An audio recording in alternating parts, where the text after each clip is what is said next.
कामयार का रवैया आयरा के साथ बिल्कुल बदल जाता है। वो बात बात पर आयरा से चिढ़ने लगता है और उससे लड़ता रहता है। रही सही कसर कामयार की अम्मी पूरी कर देती है। वो दिन रात आयरा को ताने देती रहती हैं और उसका जीना हराम कर देती हैं। रोज रोज की बेइज्जती से तंग आकर आयरा गुस्से में फैसला लेती है और अपनी गाड़ी लेकर अपने अब्बू के घर चली जाती है। जैसे ही आयरा अपने घर पहुंचती है, नादिर भाग कर इरफान शाह को बताता है, अब्बू, आयरा आई है। लेकिन इरफान शाह का गुस्सा अभी भी ठंडा नहीं हुआ होता। वो सख्त लहजे में कहते हैं, हमारा उस लड़की से कोई ताल्लुक नहीं जिसने हमारी इज्जत का तमाशा बनाया। वो नादिर को हुक्म देते हैं कि मेन गेट बंद कर दो।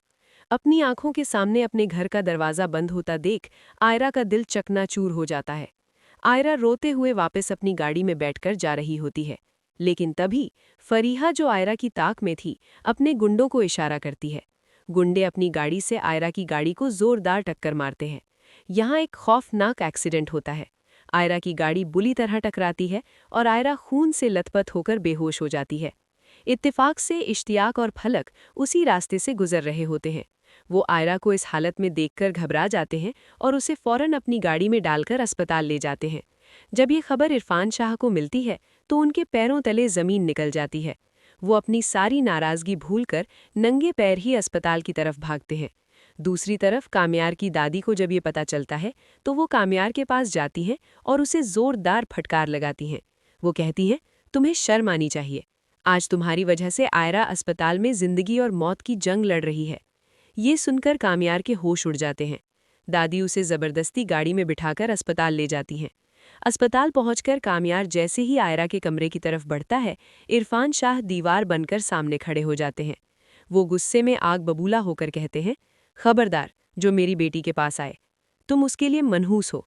आयरा अब ठीक होते ही तुमसे खुला ले लेगी। ये सुनकर कामयार के होश उड़ जाते हैं और वो उदास होकर वहां से चला जाता है। अगले दिन इश्तियाक कामयार को कॉल करता है और बताता है, कामयार, आयरा तुम्हें छोड़कर हमेशा के लिए अमेरिका जा रही है। ये सुनते ही कामयार के हाथ पांव फूल जाते हैं। वो पागलों की तरह अपनी गाड़ी भगाकर आयरा के घर पहुंचता है। लेकिन वहां पता चलता है कि इरफान शाह उसे लेकर एयरपोर्ट निकल चुके हैं। कामयार हवा की रफ्तार से गाड़ी भगाते हुए एयरपोर्ट पहुंचता है। वहां आयरा बोर्डिंग गेट की तरफ जा रही होती है। कामयार जोर से चिल्लाता है, आयरा रुक जाओ। आयरा पलट कर देखती है, लेकिन कमजोरी और तनाव की वजह से वो वहीं चक्कर खाकर बेहोश हो जाती है।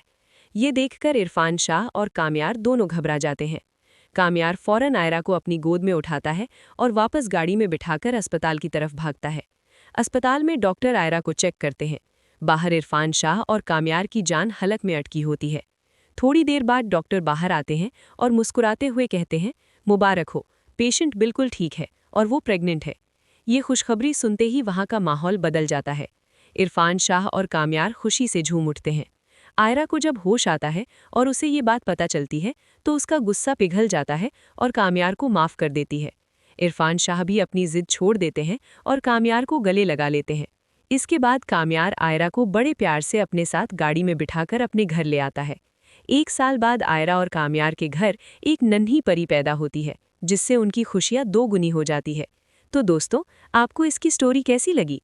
अगर पसंद आई हो तो हमारे चैनल को लाइक एंड सब्सक्राइब कर दें।